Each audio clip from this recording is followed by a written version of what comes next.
সচিবালয়ে অগ্নিকাণ্ডে পুড়ে যাওয়া ৭ নম্বর ভবনটি সংস্কার করে ব্যবহার উপযোগী করা সম্ভব বলে জানিয়েছেন গণপূর্ত বিভাগের উপসহকারী প্রকৌশলী আব্দুল মান্নান ভূঁইয়া।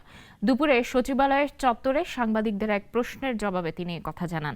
এদিকে সচিবালয়ের ৭ নম্বর ভবনে ভয়াবহ অগ্নিকাণ্ডের ঘটনায় গঠিত উচ্চ পর্যায়ের তদন্ত কমিটির প্রাথমিক প্রতিবেদন একদিন পিছিয়ে মঙ্গলবার প্রধান উপদেষ্টার কাছে জমা দেওয়া হবে।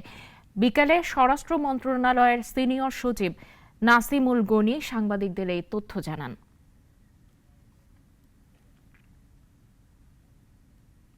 সেনাবাহিনীর থেকে টিম কাজ করছে, বুয়েটের বিশেষজ্ঞরা কাজ করছে, পিডব্লিউডির লোকেরা কাজ করছে, পুলিশের লোকেরা কাজ করছে, আইসিটির লোকেরা কাজ করছে। 5টা টিমের থেকে বিভিন্ন রকম আলামত সংগ্রহ করে এগুলো আমরা ডিসকাশন করে কোরিলেট করে এগুলোর একটা কনক্লুশন আসার চেষ্টা করছি যে প্রাথমিকভাবে কি বলা যায়।